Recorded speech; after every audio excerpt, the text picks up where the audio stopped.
desconecten de las redes sociales y disfruten de la clase. Bienvenidos a un nuevo vídeo más de Profer Online.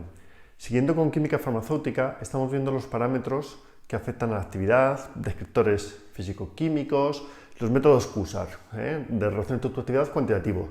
Habíamos visto el parámetro de lipofilia y hoy vamos a ver los parámetros electrónicos y los parámetros estéricos. Y nos quedará un vídeo más en donde veréis pues, un poco la aplicación a nivel de relación entre tu actividad de fármacos con los métodos matemáticos y no matemáticos que iremos hablando de ellos. Bien, en el caso del parámetro electrónico es el parámetro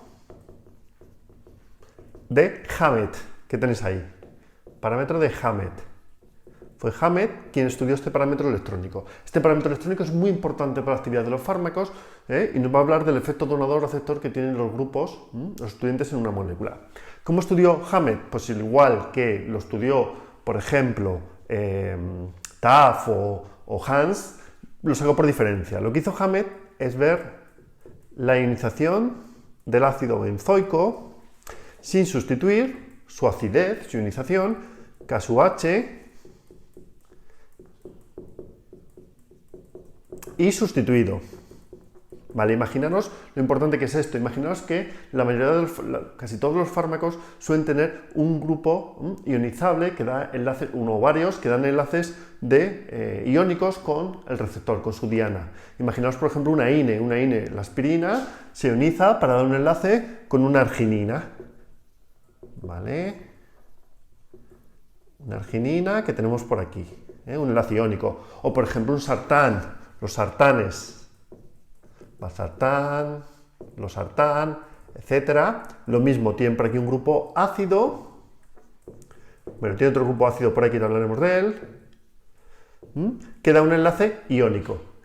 Iónico o enlaces por puente de hidrógeno, etcétera, etcétera. Pero es importante la ionización. Entonces, la ionización de un fármaco se va a ver afectado por los grupos que tenga, tanto donadores como aceptores. Luego de ahí la importancia de ese estudio. Imaginaros los AINE, como hemos dicho, etcétera. Imaginaros un grupo que se tiene que ionizar y que por culpa de diferentes grupos no se ionice. Entonces, exactamente, veríamos un cambio en la actividad. A esto lo llamaríamos caso X. ¿Le afecta la ionización del ácido benzoico el sustituyente que tenemos aquí? Por supuesto. Entonces, el ácido benzoico se va a ionizar más o menos con un sustituyente, por depende del sustituyente. Evidentemente, no es lo mismo el ácido benzoico con un grupo nitro, el ácido benzoico, por ejemplo, con un grupo metosilo, el ácido benzoico con un cloro, o el ácido benzoico con un grupo, por ejemplo, de metilamino. ¿Vale? Bueno, ¿qué es lo que hizo Hammett? Pues Hammett lo que hizo es sacar el parámetro sigma como ¿qué? Como sigma de X, parámetro electrónico, va a ser logaritmo. Si a la ionización del ácido benzoico con este sustituyente le quitamos la ionización correspondiente al ácido benzoico, pues tendremos la ionización que aporta el sustituyente. X es un sustituyente. Fijaros que este parámetro de Hammett lo que mide es una diferencia de acidez. Pero la diferencia de acidez va a depender del efecto electrónico aceptor o donador de ese sustituyente, ¿vale? No perdáis de vista que lo que estamos midiendo es una diferencia de acidez, pero es la forma que tenemos de medir ese efecto electrónico, porque no se podría medir de otra manera, ¿vale? Bien, en este caso, si tenemos que K sub X es mayor que K sub H, pues tendremos que si este término es mayor que este, sigma de X será mayor que 0, valores positivos de sigmas. Entonces, ¿qué grupos son esos? Grupos aceptores de electrones. Acordaros, en química podéis ver infinitos vídeos en donde los grupos aceptores de electrones aumentan la acidez de los grupos. Entonces, regla mnemotécnica, sigma positivos, valores positivos, P de aceptores. Si por el contrario K de X es menor que K de H, este término es menor que este, pues sigma, ¿cómo no va a salir? Sigma de X será menor que 0 y tendrá valores negativos. ¿Quiénes son los valores negativos? ¿Quiénes disminuyen la acidez de los grupos? Pues los grupos donadores de electrones. Entonces, regla mnemotécnica, negativos, n de donadores. Cuidado si decís dadores que nos suena esa N, bueno, por donadores o negativos. Bien, fijaros este parámetro lo importante que es de Hammett. Si habéis visto por ejemplo, algún vídeo de química orgánica donde hablamos del benceno, la sustitución electrofílica aromática, nucleofílica, el benceno se sustituían, los sustituyentes se hablaban de donadores y aceptores, y los poníamos colocados en aceptores y donadores. Pero ¿quién fue realmente el que demostró que esos son donadores o aceptores? Se podía intuir, pero ¿quién lo demostró cuantitativamente? Pues Hammett, porque con los valores de sigma se vio exactamente los positivos son aceptores de electrones y los negativos son donadores de electrones. Entonces, visto esto, un grupo nitro, un sigma que va a tener positivo o negativo. Positivo. Tenemos todos los sustituyentes tabulados en tablas. Va a ser positivo porque es un aceptor de electrones. El metoxilo, ¿qué es? Un grupo donador. Este tira por efecto inductivo y por efecto de resonancia. Este tira por efecto inductivo y da por efecto de resonancia. Sabemos de orgánica que su efecto donador es mayor que su efecto inductivo. Luego es un donador. Luego tendrá un sigma negativo. El cloro, ¿qué es? Tira por efecto inductivo, pero da por efecto de resonancia, pero su efecto mayor es el de tirar, por lo tanto son aceptores, claro, entonces si son aceptores, demostrado Hammett, tiene que ser positivo, ¿vale? Y por último un amino, que es un fuerte donador, de los más fuertes que hay, que tendrá un valor negativo, Que recordar que, bueno, tenéis en tablas, esto es 0,78 positivo, este es 0,27 negativo, este es más 0,23, quiero recordar, y el amino, que es muy fuerte, un donador, creo que es menos 0,86, algo así, ¿vale? Fijaros, donadores y aceptores, Con esto que ha demostrado lo que os decía de química orgánica, ¿quiénes son donadores y aceptores? Vale, como acabamos de ver, por lo tanto, sigma es la suma de dos efectos, inductivo, ¿vale? Que lo se puede ver como I o como F, más el efecto de resonancia. Aquí tenemos un efecto aceptor menos I, pero tiene un efecto más R de donador. Es donador porque su efecto más R es más fuerte que el efecto más I.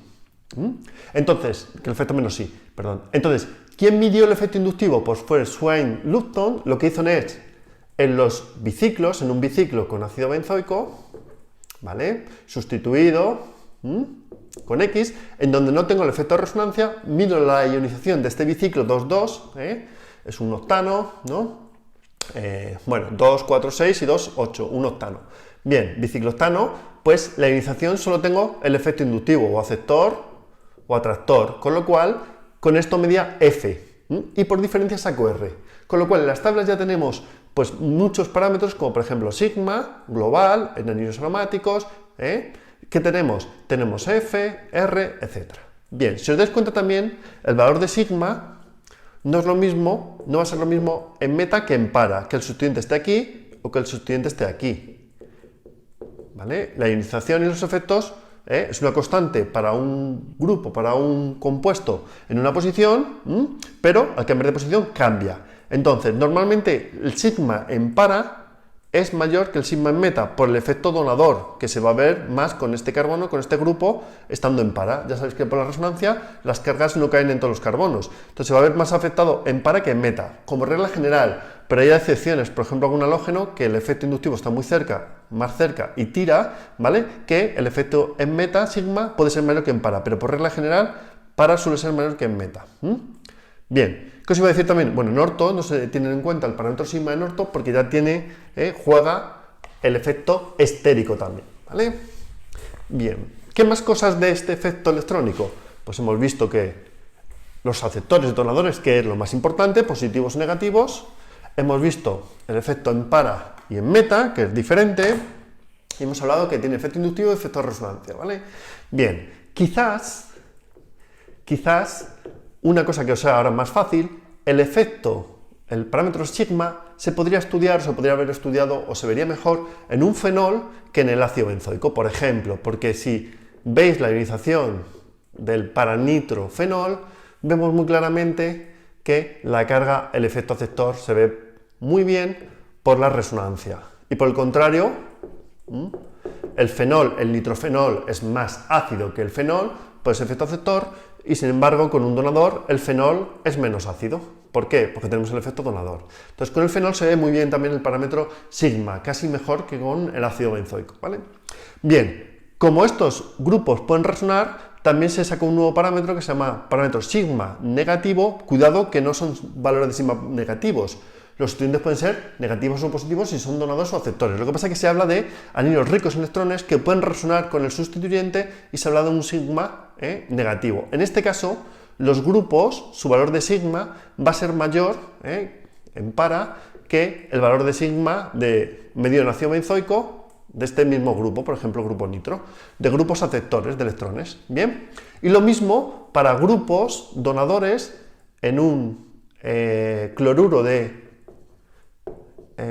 cumeno que genera una carga positiva. Este efecto donador que va a resonar hace que los sustituyentes cambien un poco su valor de sigma. Normalmente el valor de sigma, como os he dicho, aumenta. Por lo tanto, el valor de sigma de en para de estos anillos pobres en electrones es mayor que el del mismo sustituyente si no estuviera en este compuesto, en este centro, pobre en electrones. ¿De acuerdo? Bueno, en cuanto a sigma, pues ya lo tenemos todo visto. Vamos a pasar a otro parámetro, que es el parámetro estérico. Parámetro estérico, por referencia, es el parámetro de TAF. Bien, ¿y qué hizo TAF? Pues TAF lo que hizo es medir la hidrólisis de acetatos de etilos, KH, con el sustituyente hidrógeno.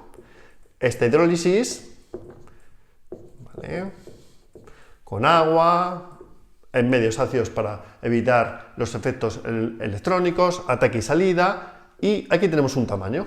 Vale, pues cuando se sustituye, pues vamos a medir K sub X en la hidrólisis. Vale, lo que estamos midiendo es una velocidad de hidrólisis, ¿ok? Pues muy sencillo, como el resto de parámetros, TAF, parámetro S, lo definió como la diferencia. Si a la velocidad de hidrólisis de este con este sustituyente le quitamos la correspondiente al acetato de etilo, nos queda la diferencia de velocidad que aporta este sustituyente. Vale, pues logaritmo de kx menos logaritmo de kh. ¿Y de qué depende esta velocidad? Va a depender del tamaño de x. Va a depender del tamaño de x.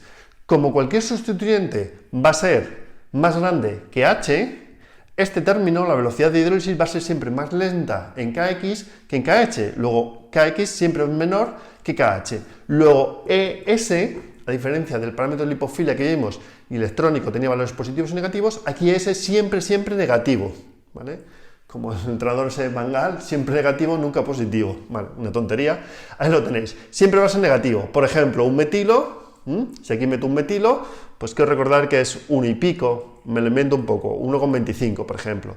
Y un terbutilo, pues un terbutilo, ¿vale?, es más grande, mayor impedimento estérico, pues más negativo, 2,78, me lo invento también, ¿vale? Entonces, cuanto más grande sea el sustituyente, más negativo es este valor. Si lo miramos en valor absoluto, pues el número sí que sería más grande, más positivo, pero como es negativo, es más pequeño, pero en valor absoluto, en valor más negativo y en valor absoluto más grande, ¿vale? Más negativo, cuanto mayor tamaño, mayor impedimento estérico, ¿de acuerdo? Bien, para hacer una referencia y a veces coger el hidrógeno como cero, podéis ver algunas tablas en las que el valor de S cambie, porque se habla de sustitución de un metilo o un hidrógeno, y entonces se habla del formiato de etilo o del acetato de etilo. Bueno, pues de uno a otro se puede pasar multiplicando por 1,24, ¿vale? Entonces, bueno, normalmente viene una tabla, utilizáis la que tengáis, ¿vale? Bien, entonces en los fármacos el parámetro TAF, que es impedimento estérico, está muy bien, nos da una ayuda, pero ¿qué ocurre? Que muchas veces en los fármacos el tamaño es relativo, porque podemos hablar de un sustituyente que sea grande como un benceno, ¿no?, como un fenilo, pero un fenilo realmente es plano, y al ser plano es como una hoja y puede estar colocado así, así, así, así, y esto puede hacer que en la interacción con la diana afecte ese tamaño o ese impedimento estérico o no. Entonces, esto hoy en día ha ido creciendo mucho, se han ido desarrollando otros parámetros y hoy en día se hace todo ya con métodos más QSAR 3D, tipo CONFA, en donde la molécula se mete en una diana, todo con ordenadores, y realmente se ve la estructura de la molécula, cómo interacciona, etcétera, etcétera, ¿vale? Pero bueno, se pueden utilizar. Bien, algunas variantes del parámetro estérico es el parámetro de Berlop, esterimol, que lo que hace es que un sustituyente que tiene un volumen, pues se miden teóricamente por distancias, que pueden ser longitudes, o pueden ser anchuras, B1, B2, etcétera, diferentes longitudes y anchuras, ¿de acuerdo? Parámetro teórico, que cuanto mayor sean, pues más impedimento estérico vamos a tener, ¿vale? Verlos tenemos. Luego tenéis otro que es la refractividad molar, o MR en inglés, que tiene que ver con el peso molecular, ¿vale? Tiene que ver con el índice de refracción, N2 más 2, partido de, creo que recordad N2 menos 1, ¿vale? Y con la densidad. Bueno, en este caso, con las distancias, perdón. En este caso tiene que ver con la densidad, perdón. Tiene que ver también con el índice de refracción, pero lo más importante, refractividad molar es siempre positivo y está relacionado directamente con el peso molecular. Y algún parámetro más, por ejemplo el parámetro de Kier, que habla de la conectividad de los sustituyentes, ¿vale? Con unas letras, un delta, ¿vale? Una X, bueno, pues que también habla del tamaño de los sustituyentes, de esa conectividad, que es el parámetro de Kier, ¿de acuerdo? Bueno, pues con esto damos por finalizado este vídeo, en el cual ya tenéis el vídeo 1 de parámetros que hablamos sobre todo el de lipofilia y hidrofilia, y aquí hemos visto los parámetros de electrónico y estérico.